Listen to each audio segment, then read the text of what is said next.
going on, YouTubes? Welcome to another episode of the Whiskey and Whitetails Show. Welcome. We're going to do something kind of random today that it was like a PSA that we had discussed, was talking about single barrels. Mm-hmm. What is a single barrel?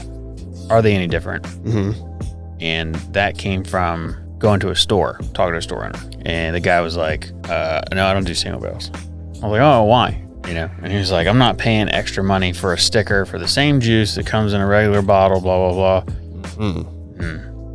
I was like, well, that's not really what it is. And so I figured we come in here and kind of explain that that's not what it is. And then I'm actually going to send it to his email account. I was getting ready to ask if that conversation led to, a good conversation where he learned something, or if it was, because sometimes, when you interact with someone, the way they respond to something, you're just like, I'm not even going to bother. It was super hostile. Okay. Yeah. You could tell that he had been asked about this multiple times and he's just sticking to his guns on it. What I probably realizes that he's losing money. That's what I told him. I was like, but you do understand that if you do a single barrel, people will come and buy it. He's like, yeah, but it costs more to make as much money on it. I'm like, okay, but. Yeah, but when I come buy a single barrel, there's a lot of times where I'll grab more than one bottle because I'm here. You know what I mean? And some places even require that if you're going to buy one of their store picks, you have to also buy something else. Oh, really? Yeah. I did not know that.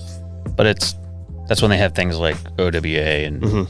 But I figured we would do a Buffalo Trace, just a quick side-by-side Buffalo Trace, and just maybe talk about a little bit how the process works. One of the main ones, and that's why I was kind of telling the guy, I was like, if you think about it, when you place your order and you get your 2 cases of Buffalo Trace or whatever, it's like if you did a store pick, you would be able to get, an entire barrel of Buffalo Trace. And so think about how much money you would make on that, because how many people come in here every day and ask you for Buffalo Trace? Yeah. So you're getting kind of a leg up on an allocation.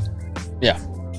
And it's a store pick, which for the right community will drive traffic, will drive people to your store. Right. And some of them can be a gamble. Like I just brought some that I have, the Town Branch or like a Nulu pick. That could be a gamble.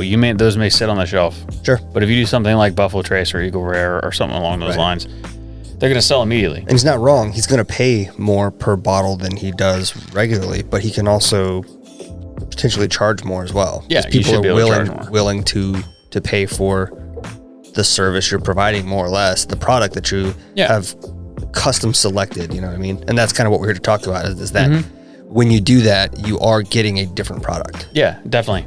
So when distilleries put out a product like Buffalo Trace, since that's what we're using, when they put this out, they want them to all kind of taste the same, because if you go in there and you get Buffalo Trace for the first time and you go, I like this, okay, they want you to come back and have more.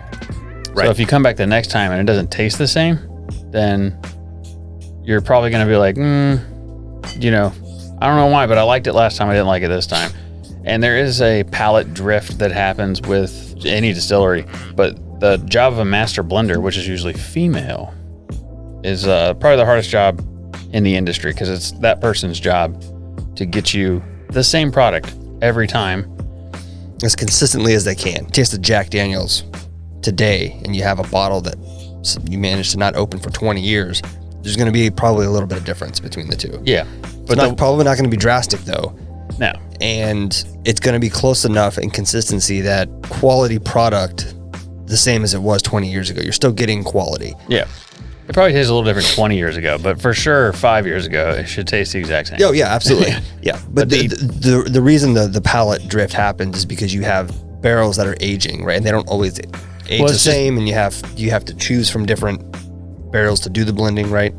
It's that, and the person doing it could change, or what they don't remember in January, and they made a little mistake in February, and then they based off February, and then they made a little mistake in March. It just, over time, there'd just be palate drift on it. Yeah. But the way they do that is by blending. So they'll have a ton of barrels and they'll blend them all together and be like, all right, that's what Buffalo Trace is supposed to taste like, and they put it out. So when you get a single barrel, a store pick, what you're getting is the same mash bill and around the same time frame of like their dumping cycles or whatever that they have. But when you get a store pick like this is a single barrel that it doesn't taste anything, shouldn't taste anything like a regular Buffalo Trace. Right. And that's the reason that they're so sought after. And there's different ways you can do it. Some of them people will do off profile. So this is what Buffalo Trace tastes like, and then you can get an off profile which tastes nothing like Buffalo Trace. Right. And to some people that's gross, and to some people that's super cool because you've never had Buffalo Trace taste like this, right. Or insert brand name. So this is the regular Buffalo Trace over here. And just nose by nose comparison. Like, it almost mutes this one.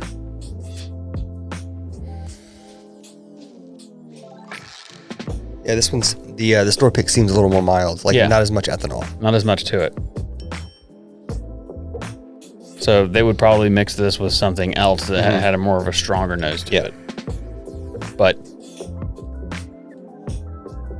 it is different. Like, it's not anywhere near the same. So on the palate,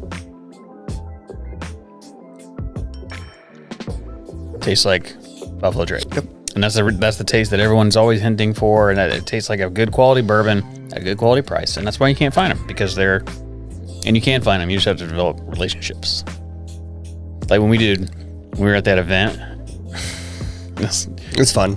We put a bottle up there just because it's an attention grabber. Everybody comes up, well, where'd you get that? And I always look at them like I'm dumbfounded. Like, what do you mean? The liquor store. It's hard to find. Is it? I can find you a bottle right now. But we're just messing with people. But it's more or less the truth. I don't really search for it. I buy it online. But that's really the trick. The trick is buying it online. So this other one, it has, and we're semi-cheating because we've had this before, but it has like a spearmint mint flavor to it that's super interesting. You still get a hint of that like Buffalo Trace thing, but now it has a spearmint kind of kicker to it, which is fun, and it's a lot more floral as well. And it drinks easier. It's nicer on the palate. Yeah, feels more oily. It does feel more oily. It does drink. I will not say smooth. It's so close to smooth. But it really does. It drinks easy. It's got a nice finish, but it's still really good quality bourbon. Yeah, and you can taste that it's coming from a quality distiller. Is there a difference in alcohol by volume? No, they're both the same. Yeah, they're putting the barrels. It's all the same stuff. It's just they proof it down before they put it in the barrels. Okay. It's like, I don't know why I thought some store picks would. Some of them can be. Just this one isn't. Okay. Yeah, some picks. Yeah, picks in general. Yeah, usually they are higher proof. Okay. But the Buffalo Trace ones are like rarely. Okay. Or they proof them down after. I don't. But yeah, they're all 45%, 90 proof. So we didn't want to go super in depth on this. We wanted to do something quick and short. But the point of it was, store picks do matter. They are different. And if you are a liquor store owner and you're not getting store picks, you should be asking your distributor for them. They're hard to get now. The bottles look the same. Yeah, they just add a sticker. The juice in a regular bottle is blended to create that consistent flavor profile. Right. The barrel pick, the bottle from your barrel pick, is not blended with other barrels, so it has a unique flavor profile. Right, and that is what people will pay for, is that unique flavor profile. That's why they limit them 2 per customer. Yeah. Like, it's just, you're missing out on money not doing it. So I wanted to tell you all this while I was sitting in there, but I decided to make a YouTube video of it instead. I'm for real gonna send it to him. Are you really? Yeah. And he's this isn't the same. This isn't the one that you were disinvited to go back to. Right? No, he does store picks all the time. Oh, okay. I lose track of. I don't know. No, this guy, he's also downtown, but he's off East Bay. Like, that's what it was. Okay. Kind of off, kind of where that place that I got the Mardi Gras cake at. Can't remember what it's called. Oh, I don't know. Yeah, over there.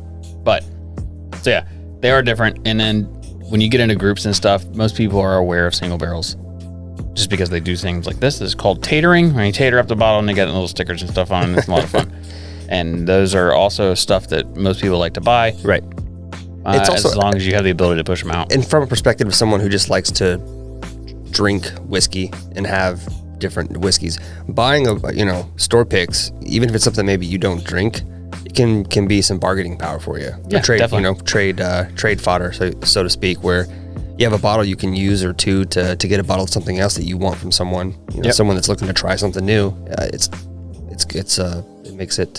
gives you opportunities, gives you options. We're both pretty big into picks. And then there's also, you want to make sure you follow the rules of wherever you get your pick, because some places won't allow you to trade or sell picks. Oh, that's true. Like some private groups. I mean, if you buy it at a store, obviously they don't care. But yeah, you should be looking group for picks. single barrels. Gotcha. Yeah, group picks. You should be looking for single barrels, and that's part of the pitch that we told many episodes ago. That one of the things we do when we walk in is we always say, like, what can I help you find? Like, I'm just looking for single barrels and store picks, no brand in particular, because they get hammered all day long. Buffalo Trace Blanton's, Buffalo Trace Blanton. So if you just go in and say store pick, usually if they have a store pick, they'll be super proud to tell you about it, and they'll show you where it's at. I'm interested in what you like. Yeah. Tell me what you've picked. What have you worked for? Sometimes they're terrible, but most of the time they're pretty good. Yeah. The distillery isn't really going to push out samples to people that are terrible all the time. Sometimes they do. I mean, we've had samples before that were pretty bad. Yeah, we've talked about it. Sometimes I'm fairly certain they're just hoping to get rid of some barrels. They're hoping that this guy doesn't know what he's drinking. Yeah. But that's the other thing too about the store owner. I think he's probably not a whiskey guy, and I think that to him they probably do taste the same. That's the other mistake that I think I make is I assume when I walk into it, it's a bad assumption. I assume that every time I walk into I need to have another one of these to straighten me out. Anytime I walk into a liquor store, that they all drink whiskey or bourbon, and that's clearly not the case. In fact, you and I actually had a conversation where there was a course of a day or two where every liquor store owner, we were hunting for every liquor store owner or person that was working there did not drink. Yeah, it was sober. Like didn't drink at all. It's funny because the ones that don't drink usually have like a spouse that it was just like off, like is dead because of it, or like someone close to them was a drunk, and then they're like, that's why I don't drink. But I love to push it. Yeah, but I love to sell it. Yeah, don't get high on your own supply. That's right. But yeah, we didn't want to drag this on. We just wanted to kind of say real quick about the single barrels. If you don't know, if you're not in the know, because a lot of people that we talk to don't know that. Yeah, they don't understand what the. So this is a quick little rundown. They are different. You should search them out, and that's the best way to approach your liquor store owner that you're trying to become friends with. Is shoot that line, because then it'll inevitably start conversation. They'll tell you when their next pick's coming, or So, just some advice and a little quick knowledge drop. That's all I got. Thanks for joining. Yeah, and if you want to check out the rest of our stuff, you can on our YouTube, like right here, where you're at. Where you're at. Yeah. You're already here. Yeah, Don't go anywhere. You just click our name and then look at some other stuff in there. Try it out. Yep. Till next time.